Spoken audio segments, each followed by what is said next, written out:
Ninth Street is running. Thank you. South Street is running across there. The Tippecanoe County. Okay, Jeff. Did you lose it again? I did. Okay. I think as soon as it came on, it said recording in progress. It took away power. Took the focus. So the thing is that's over in Lafayette.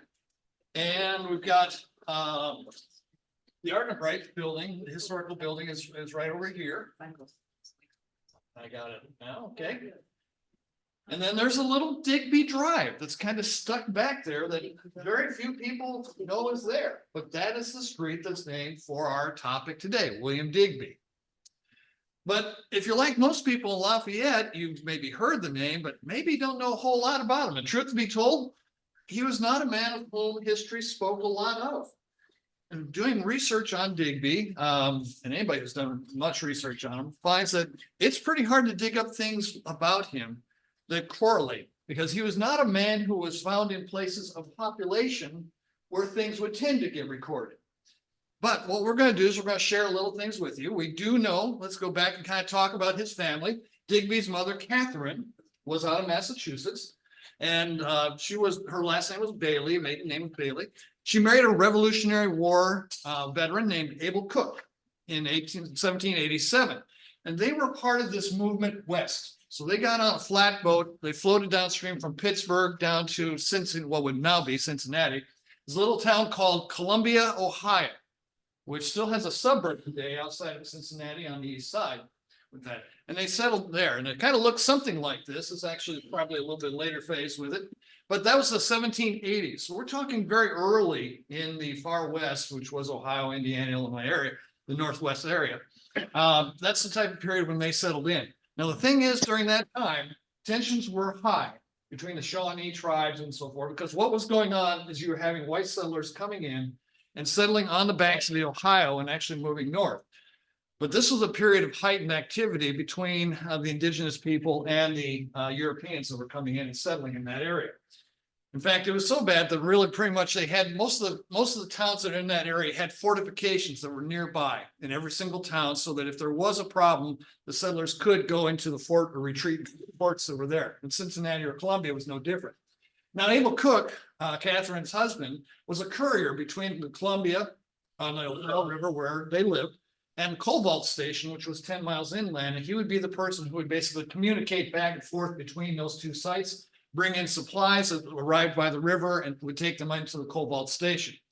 Fortunately, he was killed in a skirmish in 1791 with the Shawnee and died because of the skirmish while traveling up to Cobalt Station.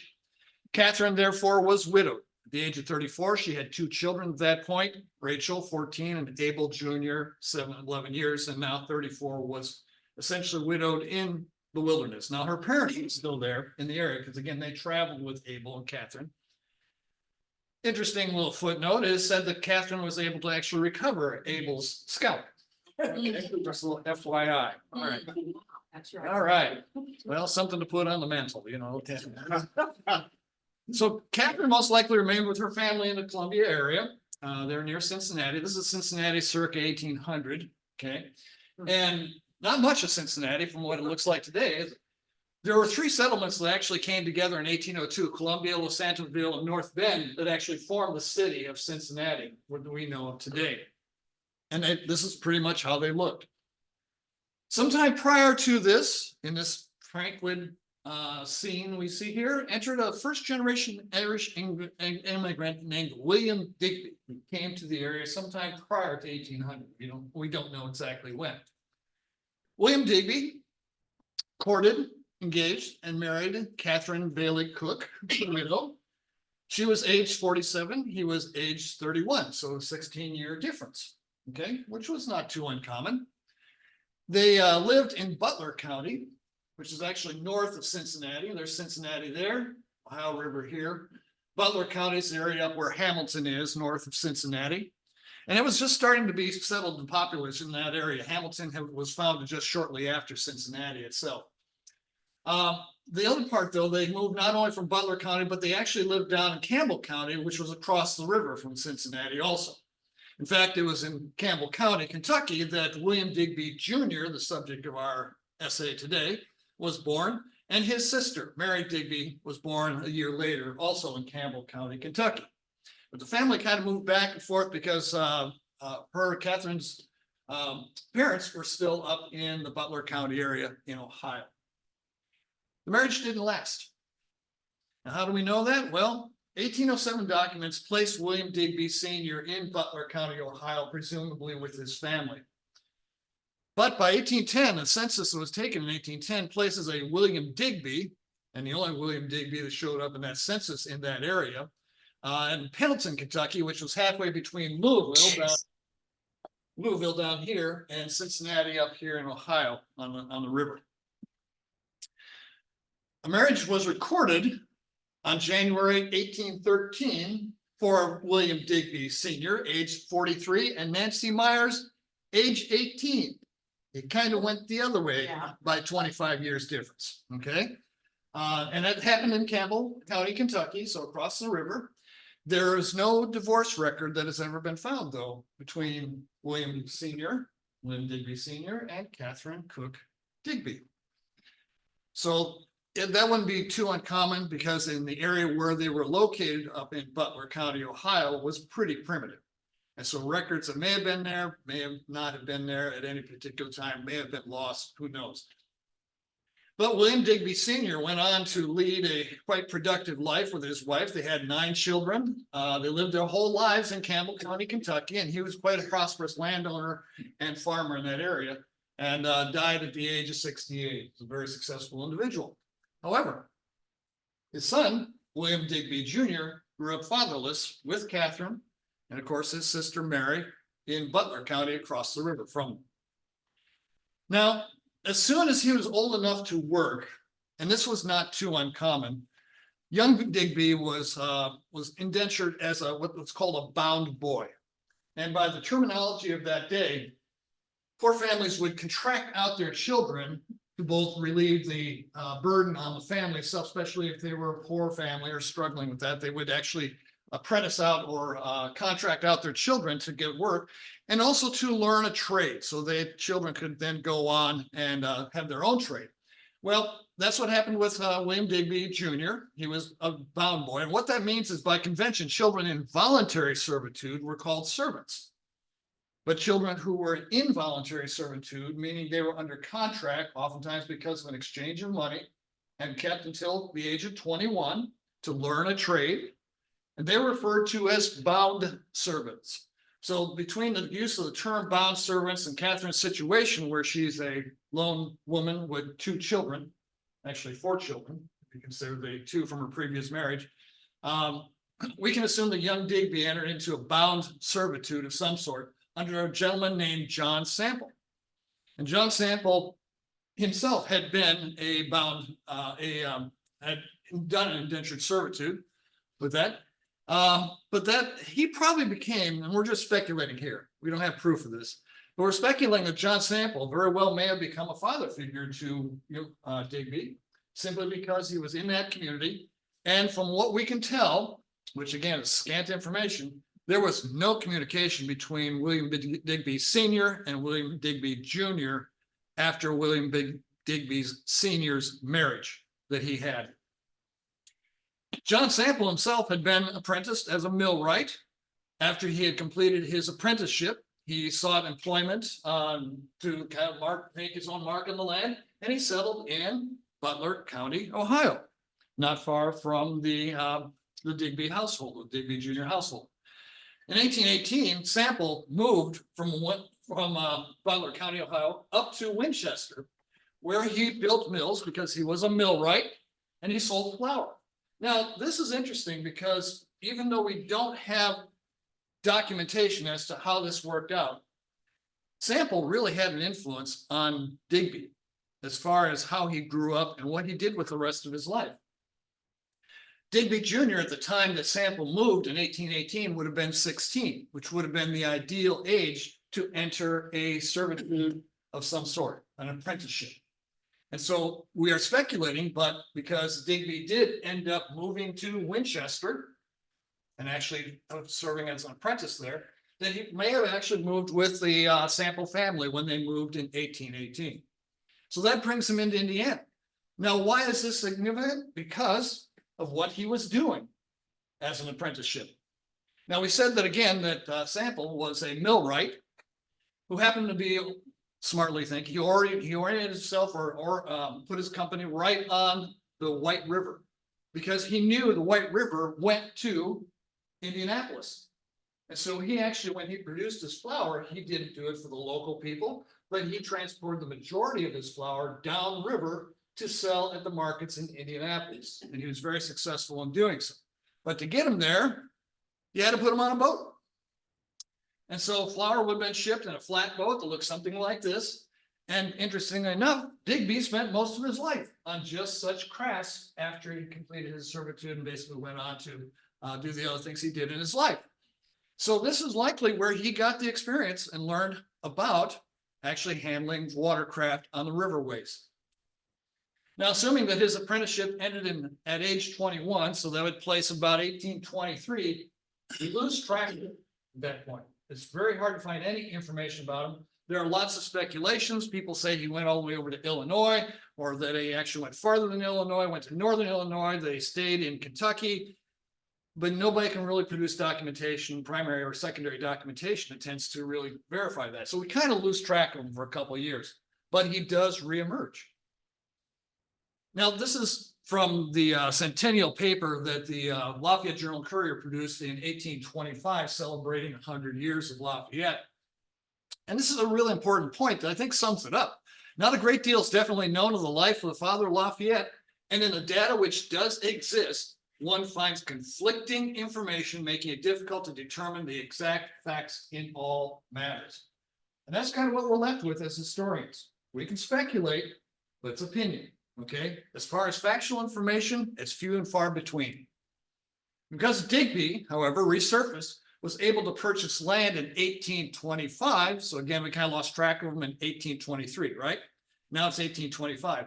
It can be assumed that he had some sort of profitable life because he had earned enough money to actually be able to purchase land. So the general consensus is that somehow he plied the waters of the Wabash River. He traded probably most likely with settlers and indigenous people in there, and that's how he actually made his income that allowed him to survive and actually to create enough income and enough money to be able to purchase land. Well, while Digby was growing up, Indiana was also growing up quite a bit.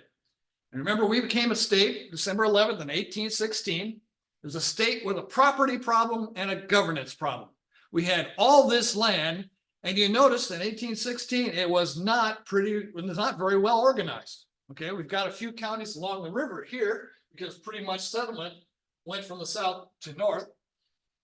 But we've got a lot of territory up there that is simply not very well governed at all. Nobody's overseeing it. Nobody really has any rights to it because it's still indigenous people property. However, the territorial capital just moved from Vincennes to Corydon in 1813, but the state was expanding north as the treaties were signed with the tribes. And so huge chunks of land would be given over to the federal government, US federal government, by these various treaties. But counties need to be set up in these areas so that the land could be legally surveyed, sold, and platted, so it can become part of an organized governmental unit, such as a county and township.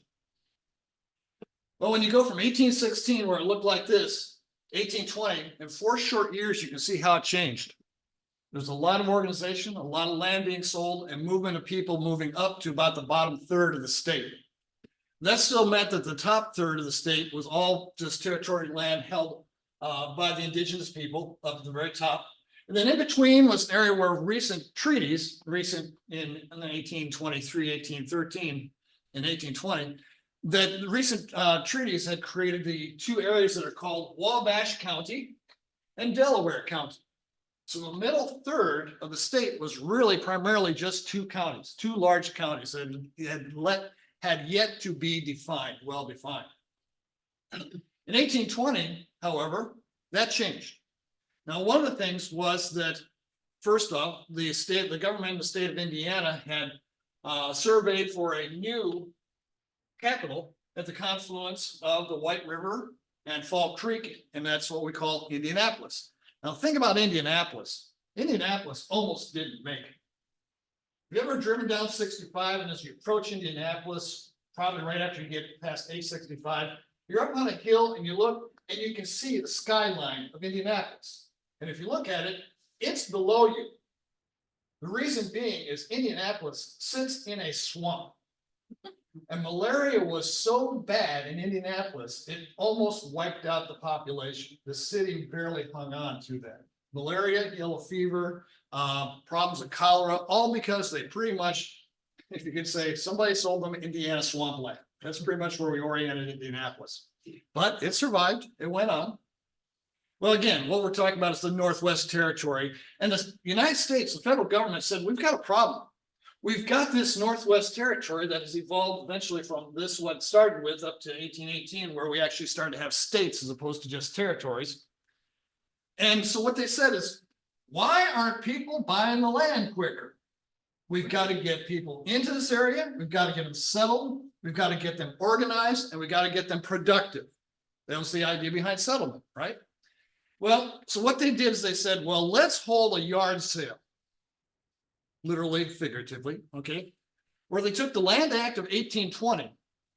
And what it said is Northwest Territory land that was not held by the tribes was considered as public domain lands and sold by the US federal government, but nobody was buying, or very few people were buying. There were squatters everywhere, people who came in and just pretty much settled in the area, started their farms, etc., without any ownership. But prior to 1820, the land sales have been slow because it was both on credit and installment, meaning you want this land, we'll give you credit for now and you can pay us back. Can you imagine how that went? First off, bureaucratically keeping track of all that.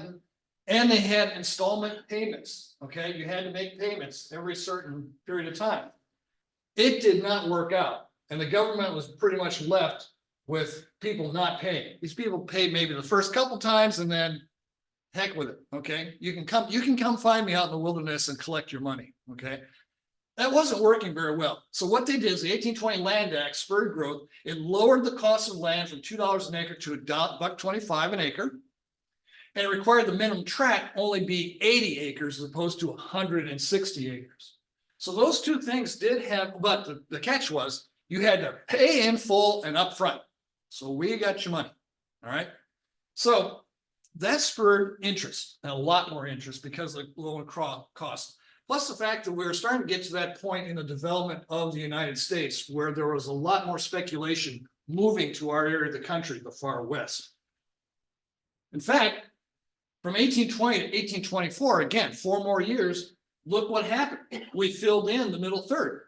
We now have this large Delaware County in the middle. We've got Putnam County extends up here, Park County, Vigo. There's no Tippecanoe County, you'll notice, because that doesn't come for a while yet. However, we are here, okay? We're sitting right here in Putnam County, all right, at the time. In 1826, just 2 years later, look how the map has changed. Just in 2 years, the number of areas that have been changed and had to be changed by the Indiana State Assembly to actually designate the counties that come in. And so they were busy. And they were getting these counties organized as people came in and settled. So by 1826, we've got half the state now filled. But again, there's no Tippecanoe County quite yet. Okay, there's us.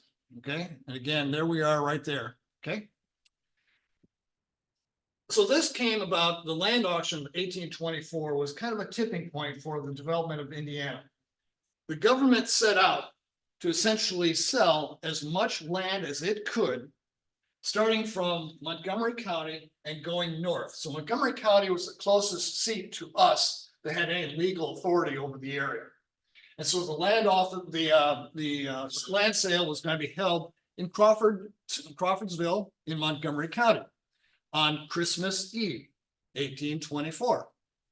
So this is a description. This is kind of interesting because you oftentimes think if land sales is very orderly sort of things. No, that's not exactly how land sales went at these auctions. Sanford Cox talks about that in his book. He says, the land sales have commenced here today and the town is full of strangers. There's little bidding against each other. The settlers, or squatters as they're called by the speculators, have arranged matters among themselves to their general satisfaction. So if you had a piece of property you were living on for the past 10 years, you would find a person that was interested in it and say, hey, let me pay you for my property. And then he'd say, okay, do that. And so essentially what would happen is they would just deed the property over to them once they had bought the land. And that worked out pretty well, okay, as he says, to their general satisfaction. If, upon comparing notes, it appears two are after the same tract of land, one asks the other, what will it take for you not to bid against him? In other words, what's it going to take for me to get this property? And you and I will work this out just between us. If neither will consent to be bought off, they then retire and cast lots, and the lucky one enters the tract to purchase for the congressional price of $1.25 an acre. That's how it was done. There had to be a really big back smoky filled room, right? Because that's where all the things were actually happening. Now, this is kind of interesting. If a speculator, so somebody's coming in to buy up land, shows a disposition to take a settler's claim from him, he soon sees the whites of a score of eyes snapping at him at the first opportunity. He crayfishes out of the crowd. Okay, so essentially peer pressure at work here. Okay, so somebody came in and tried to actually kick a settler off. They got a lot of peer pressure to not do so. Society here, it seems, as Sanford Cox kind of wraps it up, society here seems almost entirely free from that taint of aristocracy. But after all, there is a genuine backwoods log cabin hospitality which is free from the affected cant and the polished deception of conventional life. Welcome to Lafayette, Indiana. Okay, yeah, that was how he viewed it. Well, the land sales progressed from south to north, and it took a full 3 days to go through all the lots that were designated. Digby had been a riverman and still was. He knew how the Wabash went. He knew how it flowed. He also knew that most people thought the farthest navigable point north on the Wabash was at a place near what used to be what he called Post Vietnam, the fort, because there was a rapids that went across there and really prevented large craft from getting farther towards the other end, towards the north end. But Digby, being the wily river rat that he was, knew that there had changed, the current had changed, and that rapids was no longer there, or at least it didn't obstruct traffic so they could move up. In fact, the farthest northern navigable point was now Lafayette, or where he would settle or buy his land that became Lafayette. So he bid on that lot while watching everybody else bid on the one farther downstream. Supposedly, and this is where, again, where you get a lot of conflict, there was spirited bidding that drove up the price to $4.75 an acre, which you would think about, it goes for $1.25 according to Congress, right? That you can bid and it can drive up the price. But this claim is disputed, okay? What we do know is a copy of the certificate issued by the U.S. General Land Office, and we actually have a copy here, I'll show you. William Digby of Vermilion County, Indiana, became the owner of 84 3/100ths of an acre. Okay, so he bought that land. And this is actually the certificate that he has, it has his name and conveys that property to him. Now, great, you got this land. Okay, now what? Well, land has no value unless it gets surveyed. And so Digby didn't have a lot of money after he paid for the land. So he talked to an innkeeper in Crawfordsville to actually go up and survey his property that he had bought that previous December. So in May, when things were thawed out a little bit, Digby asked this guy to go up, and between the two of them, they plotted the land. They basically surveyed the land. And they noted that the ground is very thickly set with hazel and plum bush, grapevines, and large forest trees. This was rough country. They described it as being able to be settled, but you're going to have to do some work because there's a lot of scrub brush and large trees in this area that are going to have to be cleared, but still thought to be attractive property. Well, Digby named the town Lafayette after, of course, the Marquis de Lafayette. And at the time that the auction was going on, or actually after during the time when they were plotting here, the Marquis de Lafayette was doing his last tour of the United States. In fact, on the day that Digby filed the plat map for Lafayette, the Marquis was in Unionville, Pennsylvania on that particular day. And here's what it looked like. All right. Well, we've got some recognizable things. For example, the Wabash River is down here. Then there's a Tennessee Street, Wabash, Ohio, Illinois, Mississippi, and Missouri Street, which are 1st, 2nd, 3rd, 4th, 5th, and 6th Street that we call them today. But the east-west components, the North Street, still have it, Ferry Street, Main Street, Columbia, and South. What he platted, we still use today. Now, the thing is that Digby, when he received that fraction piece of land, these pieces down here are called fractional pieces. And so that was the type of thing that he had. And with his original plat, 3 days after the plat was filed, he sold almost all of the land to Samuel Sargent of Crawfordsville. Quick turnaround, okay? And so he sold it for about $240. Now, the thing is, he kept a fractional lot on the river and retained ferry privileges. So right down here on Main Street, okay, he bought a little piece of property down there and held on to it, and he was going to run a ferry across there to make a little income. Not too long later, after he sold the stuff to Samuel Sargent, he sold the rest of the 20 acres that he had, which were outside the platted area of Lafayette. We sold that to him also. So pretty much by just a few days after he bought it, he had no land other than this little tiny piece of Lafayette that he kept. Unlike Digby, who wanted to just turn a quick buck, Sargent saw the investment potential. He was a land speculator, okay? So he saw that. So what he did, smart businessman that he was, he enlisted promotional help from 3 prominent people in Crawfordsville. Now, I mean prominent meaning they had political connections in the state. And what he did is he sold them 5/8 of the odd numbered lots. So you had even and odd numbered lots. He sold 5/8 of just the odd numbered lots. He kept the even numbered lots and 3/8 of the odd numbered lots for himself. But he sold those to these citizens because he knew these influential citizens would promote Lafayette Lafayette. Ironically, he died before he got any benefit from it. Okay, he died really within about 3 weeks after he sold the lots. The people's names were Isaac Elston, ring a bell? Okay, John Wilson and Jonathan Powers. And these 3 folks not only were kind of big deals in Crawfordsville, which was the large community closest to Lafayette, but they also, as we said, had political connections. They were close associates of the state representative, John Beard, who would, interestingly enough, appoint the commission that would determine what the county seat would be when a new county was created. Now, that would obviously be an advantage if you had a town down there, if it also became the town was the county seat. So by knowing the state representative, these 3 gentlemen decided, yeah, we're going to make this the county seat and work on it this way. So on January 26, 1826, so 6 months after the founding of Lafayette, indeed, the Indiana General Assembly passed an act carving out Tippecanoe County from the larger Wabash County that extended all the way up, eventually extended all the way up to the lakes. And so this is probably one of the earliest maps that actually shows Tippecanoe County in 1826. Now, the new county, we said, needed a county seat. A location called Stockton's Hill put in a bid to actually say, we want to be the county seat. It wasn't Lafayette. It was an area actually outside of town called Stockton's Hill. They wanted to be the seat of the county. But Elston, Wilson, and Powers said, we'll make you a deal. And they said, they entered a bond and said, we're going to give you the city or the county all even numbered lots if you then designate that Lafayette is the county seat. And so with that little bit of financial encouragement, Lafayette became the official seat of Tippecanoe County in May of 1826. So that's how we got to be the county seat and have the county courthouse here. Meanwhile, back with Digby, 24-year-old founding father William Digby was running a small trading post on his little piece of property that he still owned in the town that he named Lafayette.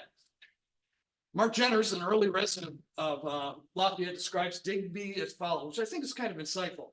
He was a big man in every way. He was 6 feet tall, weighed 200 pounds. He was a great man to play cards, and 7-Up was his favorite game, called 7-Up or Sledge. It was a very common game, old English game. He used to go on flatboats to New Orleans, floating downstream. He was captain of these boats, and he would play cards all the way down to New Orleans on the flatboats. Then he would get on a steamer and play all the way back up to Lafayette. He was liked by all classes. He was a regular frontier, all-around man. He always was ready for a fight, though, in support of what he believed to be right. Now, he wasn't a brawler by but he's 6 foot with 200 pounds. Nobody's gonna mess with this guy, right?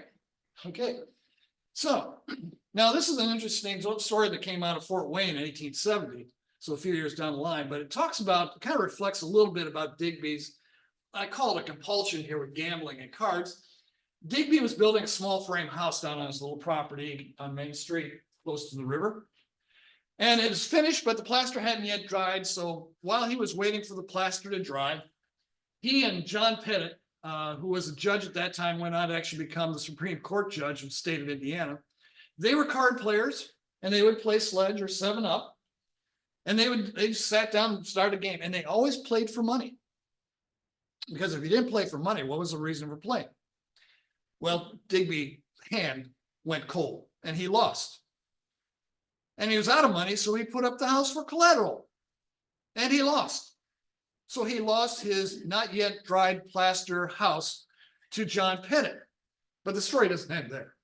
Well, John decided that he wanted to actually move the house. So he put logs under the house as rollers, hooked up a couple oxen to it, and started to physically drag the house towards the south side of the public square. Well, he only got as far as the public square before darkness hit. And so they called the game for, or they called the oxen stop for the night. And so Digby goes, how about another game, John? Let's try one more time. Okay. So they got into another round of Sledge that night, and guess what? Digby won. He got his house back.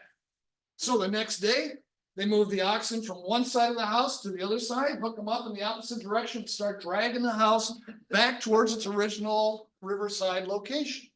Well, they didn't get all the way back yet. Okay. So again, darkness fell. Next day, though, they decided to have another card game. And John Pettit won that time. Moved the oxen, other side, started moving it back the other way. Now this went back and forth, but it was now Sunday. And nobody works on Sunday. Oxen don't work on Sunday. So they had to kind of wait. But by Monday, everybody in town knew what was going on. And there was a crowd down to see which way the house was going to move today. Well, Monday was the last day for the game. They decided. John Pettit finally triumphed, and the house completed its path to the south side of the square, where it became John Pettit's law office. His first law office was Digby's house. Okay. Is that the real house or is that just an illustration? Good question. The house was there, but it was not very big, and so it did not last him.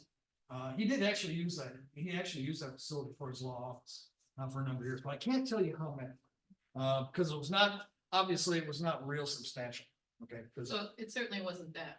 No.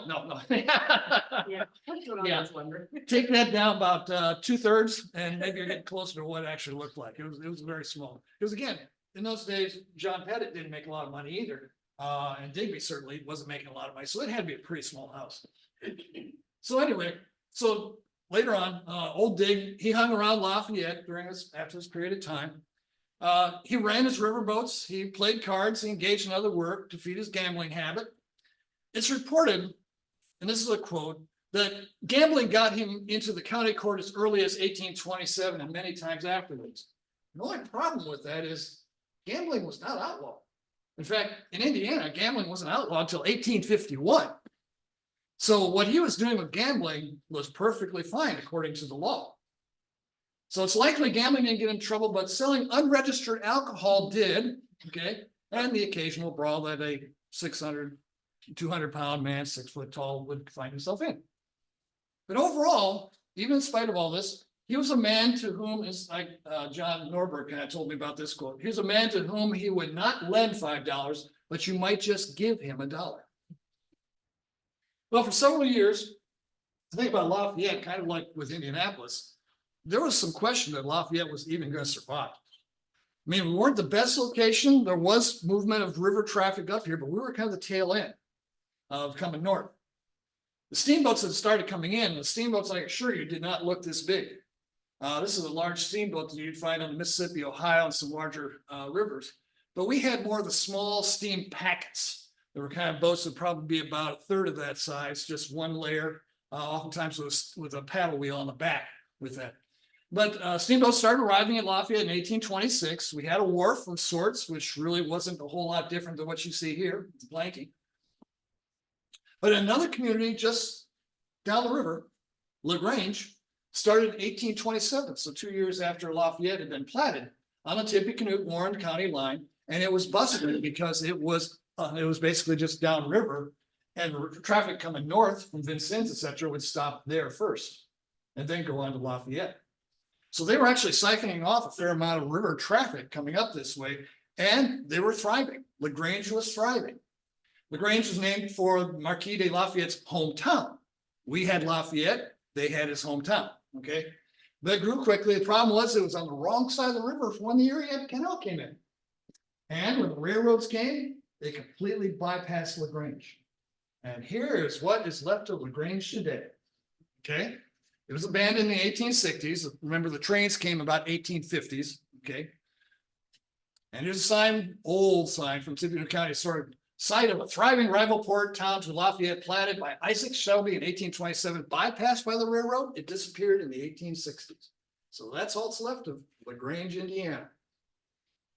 Now, let's fast forward up to 1827 a little bit.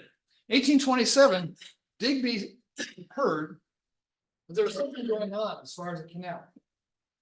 Now, you remember, in order to have a canal, you actually had to have a federal act that would provide the land to the state to build the canal. And that's what the Act of 1827 did. It allowed Indiana to basically open a canal. So when you read this, it says, purpose of this grant is to aid the said state, Indiana, in opening a canal to unite the navigable waters of the Wabash River to those of Lake Erie, to essentially open up that entire eastward passageway. Provided that the said canal, when completed, shall forever remain a public highway, meaning it is literally going to be our equivalent of a freeway, so that Digby knew that this was commerce was going to go both ways up and down this canal. Construction had to be completed by 1832 and completed by, or started by 1832, completed by 1847, according to what it says right here. Well, they broke ground in Fort Wayne. Note the act was March 2nd, 1827.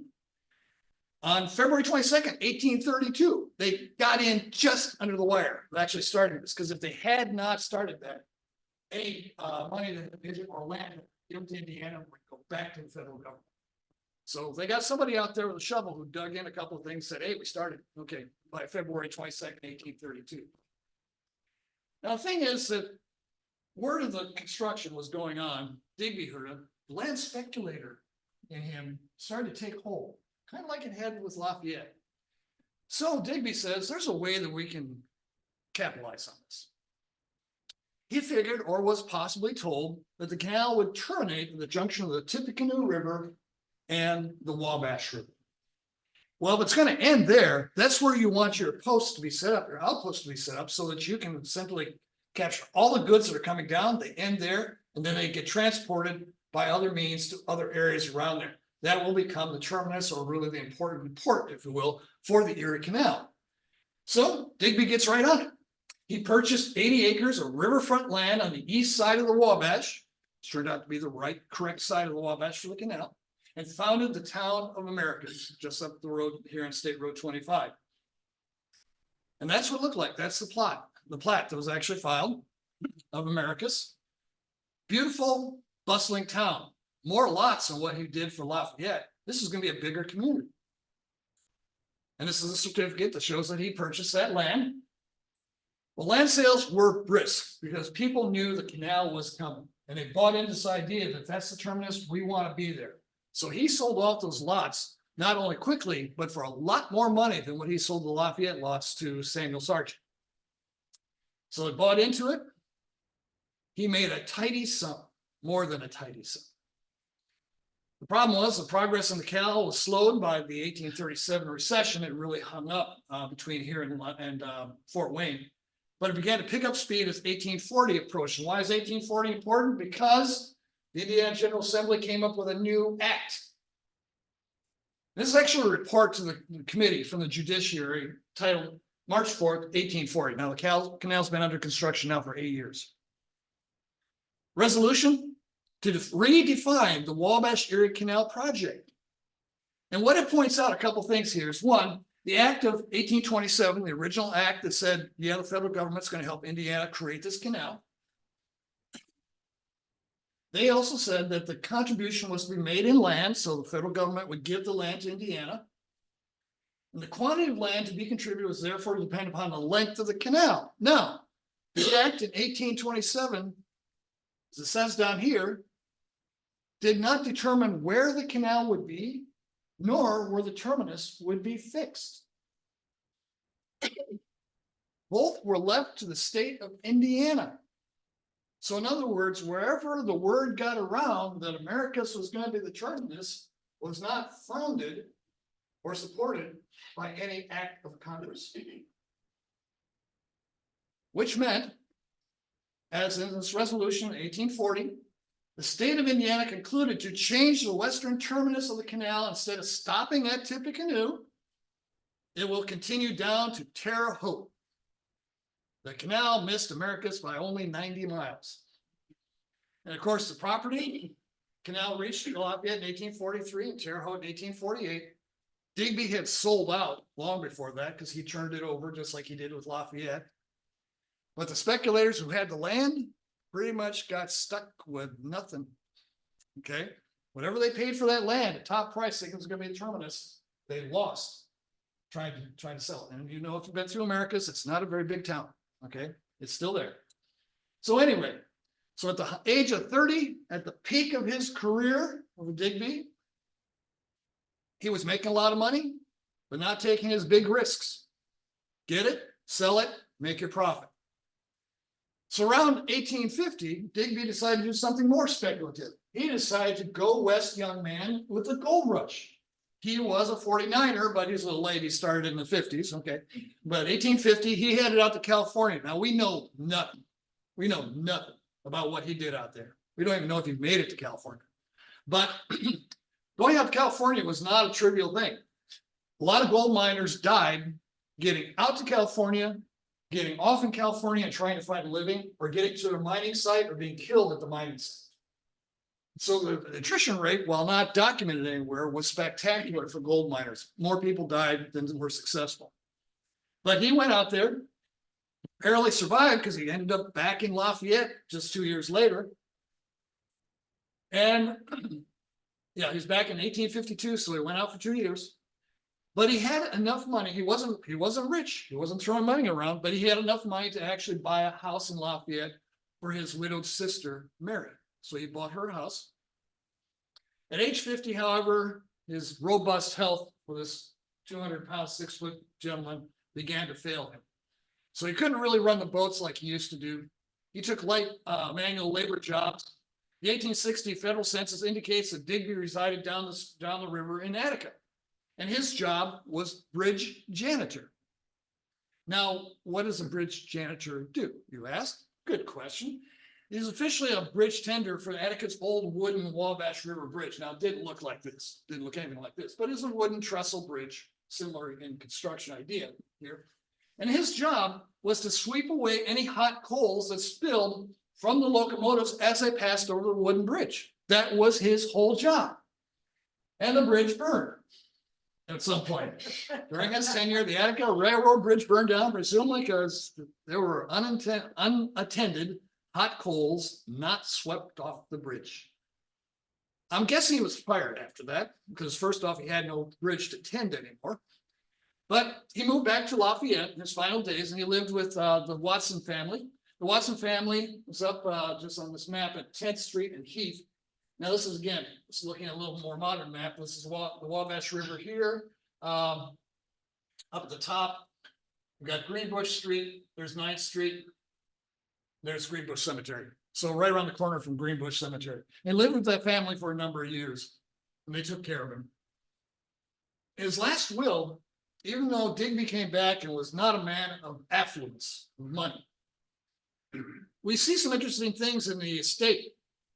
He had his estate in his last will. He had the estate pay for tombstones for his sister, Mary, his niece, Sarah West, who were both died from cholera, and his mother in the Digby plot in Greenbush.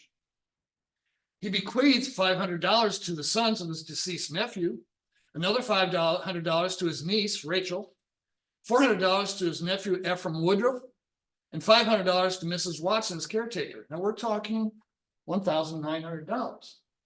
In our dollars, that's close to $65,000. He had this cash somewhere, okay? But he wasn't a person to go about town spending it. Well, he died the evening of May 23rd at the Watson's house with Miss Watson and her husband in attendance. He's buried next to his mother, Catherine, in the cemetery, who he loved.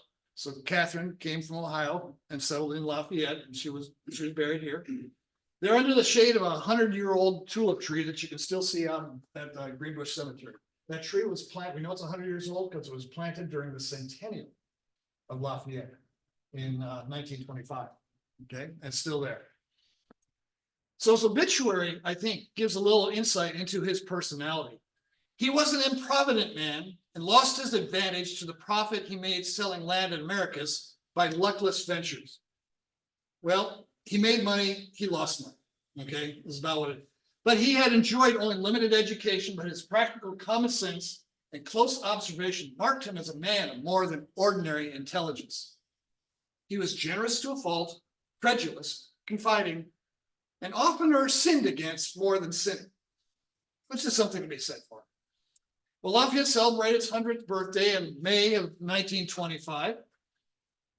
This was designated as Digby Day, and it was obviously a big deal, as you can see by the Journal Courier headline here.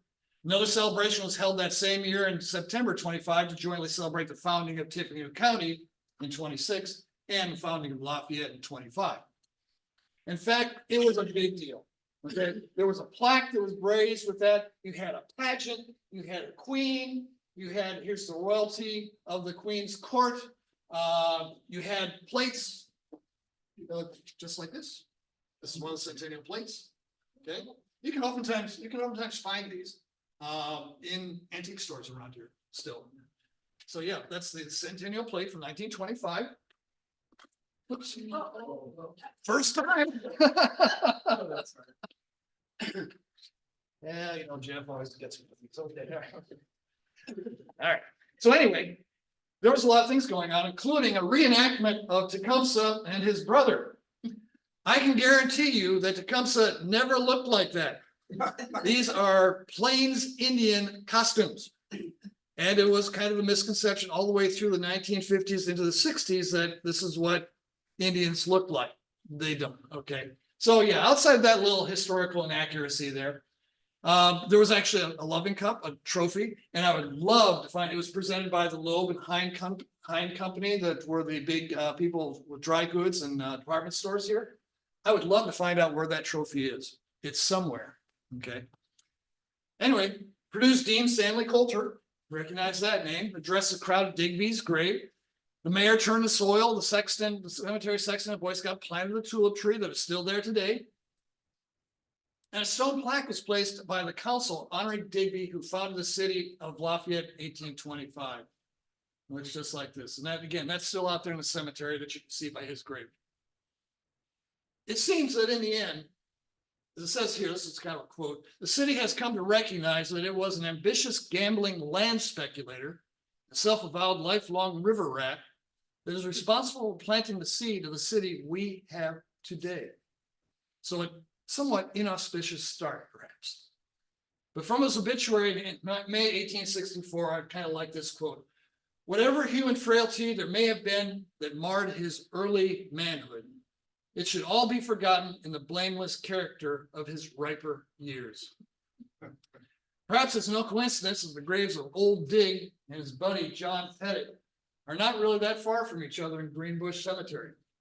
In fact, it's said by some that on a hot summer night under the full moon, you might just glimpse the two old friends sitting under that tulip tree, playing their endless game of old sledge. So thank you very much for your attention. Appreciate you being here. Any questions? Yes, ma'am. I'd like to know approximately where LaGrange is compared to, say, Attica or something that we all know. Okay. How far downriver was it? Well, it's going to be first off on the north side of the river, Okay. and it's going to be right at the county line. So I'm not even certain that old sign is still there, but pretty much you drive by it, you will literally drive by it because there's nothing to mark it. Gotcha. Yeah, Thank you. yeah, good. Anybody else? John, Kathy, anything you want to contribute? You got it covered. Okay. Any research to do. Well, Yeah. Your picture of the Queen's Court, Uh-huh. my aunt is in it. Is that right? Yeah, Oh, that's. she was in the court, Uh, and my grandfather led a band in the parade, except he knew nothing about music. oh. And he got my lead in the parade because he was military. Uh-huh, uh-huh. And so when he pulled the baton down to stop them, the ones that knew the music kept playing, Oh. and the ones that saw the signal stopped, so. And my mother was Joan of Arc on her pony Uh-huh. and had a costume, Oh, my goodness. yeah, Yeah, you're right. and that was that celebration. It was a big deal. It was a big It deal. really was. It really was. They planned it for months, and it's kind of, Kevin Cullen is, actually doing some research on that, and, it's just amazing how much documentation, the people they had that brought in, they tried to find relatives of his and bring them into town. What few they found, they didn't attend. I think there was one that attended, but yeah, it was really quite the shindig. Yeah. Yes, sir. He passed in 1865, I believe so. Yeah, yeah. and then John Purdue founded in 1869. Correct. John Purdue was here. Did he have business with Purdue? Did they do canal business? Probably not, because prior to that, John Purdue would have been over in Ohio, where he spent, he actually came to here. What's the date, John? Remember? It's Yes. late- I had this conversation about when late- John Purdue got his. Definitely came here from the canal. Yeah, The yeah, new so canal was coming. that's right. So he was here in the 1850s then, right? Oh, Yeah, so. I was surprised to learn that John Purdue's building, that's his building. It's still there now. Oh, yeah, Yeah. the John Purdue block. Yeah, yeah. Exactly. Part. It was bigger. It was the whole block. Oh, the whole block, the north part of the building is down. Part of the plant. part of- Well, it also crashed once. Yeah. I've got a picture somewhere of that, It crashed. crashed. Yeah. They poured concrete. It was a Purdue engineer. Okay. And they knew I did about concrete, and they put the little beads of whatever you call it in to make it lighter. Uh-huh. And Oh, poured it on yeah. that third floor, Yeah. and the whole thing went. Oh, my Oh. gosh. Wow. Yeah. Wow. Yeah. I've always learned about that line in the obituary about blamelessness in his late years. Yeah. He was getting old and tired. Mhm. It wasn't gravel bouncer when he done something. Right, It's honest. right. He probably. Blameless, you know. Probably taking a nap. Yeah. We always question why he wasn't watching that bridge, maybe he was out drinking. Or maybe he just missed something. Yeah, yeah. What did, how was people in the, late 18th century, early 19th marriage? But did there were no preachers a lot of times in these communities. Who married them? How did they file You know, that's- documents? other than a justice of the peace they would have, but the ones that were done in churches, of course, when they record them in the church records with that. But if you were just out in the country, I do not know. Probably just jump the broom. Could be. Back in the, Yeah. my old country, Mhm. Sweden, Norway, people just made a declaration in the church. And, when the preacher came through, maybe 6 months from now, he married, but the church, they went ahead and lived together. Okay. The children and the church was perfectly fine with it because they had declared it in the church. But I wonder about some of these early settlers, that, actually getting married and getting divorced. Maybe they didn't. Yeah. Well, yeah, that being said, bigamy was all that uncommon in the area going far enough back into the early 1800s. Was there They probably any, didn't care. was there any secondary evidence that the original Digby marriage was formally? That I believe there is, because I Okay. remember seeing a document that talked about that, and said it was filed in Campbell County. Okay, Yes, I think we've got documentation of that. so there's an affidavit or something. There's some sort of something that either probably is maybe a line in a script, and a ledger at church. Okay, Maybe all there is to it. But yeah, I think we've got that, but we have nothing about the divorce, yeah. Okay, very good. Yes, ma'am. I wrote a piece for this new book that's coming out Mhm. on the history of Lafayette about the naming of Lafayette. Mhm. And I didn't do deep research, but the kind of research you can do on Google and stuff. I think Lafayette could be the only new town named Lafayette, named for Lafayette. Cause most of the towns were renamed, there's a lot of towns, and some of them were like Lafayette, Louisiana was renamed several decades Right, after right, the Marquis visited, okay. and I couldn't, I found a list of towns named Lafayette and looked up as many as I could find, and they were all renamed. All That's the ones I interesting. could find were renamed, so Wow. I can't say that for sure, but I Yeah. thought that was interesting. Well, they would have had to been farther east than us, because really, again, at the time of Lafayette being, I mean, he died not too long after his tour of the United States that was going on in 1925. So people named it Lafayette, it may have been done beforehand. The thing was, and I don't know the story about Lafayette well enough, know how popular he was post-Revolutionary War. Oh, very popular. Right. And so, That's why he made a 2-year tour. Right. He didn't intend to be in the United States that long, but everybody wanted him to visit. so He maybe, was, so I would think that hugely Lafayette popular. would be east of it here, since and the he rest was of in towns. Louisville and Jeffersonville in the month of May, earlier in the month of May from when Digby named. Mhm. um, And his tour It's got down interrupted, Lafayette. right? Huh? His tour got interrupted because of, something happened. It was either the boat he was on, something sunk. His Oh, tour- yeah, that was in the Ohio River, but Yeah. on his way to. Yeah. Things didn't go great. Well, No. well, the I saw carriage, they made there, if you go to his grave in Paris, it's really interesting. It's in a place where they bury people who were killed in the revolution there. Because his wife's family was killed in the guillotines. Oh, really? And so his wife is buried there, and he was allowed to be buried there too. Oh, I didn't. It's kind of, they brought American soil over and put it down there, and there's American flags around there. Wow. It's, the carriage is in the museum in South Bend. Mhm. The carriage Lafayette used for his tour. Oh, is that right? Yeah, and it was built by Studebaker or whatever was up there Uh, then. The wagon company, yeah. Yeah. Sure. Well, that's cool. See, we learn things, right? I learn things, I'm going home. Okay. Well, thank you, everybody. I appreciate you being here.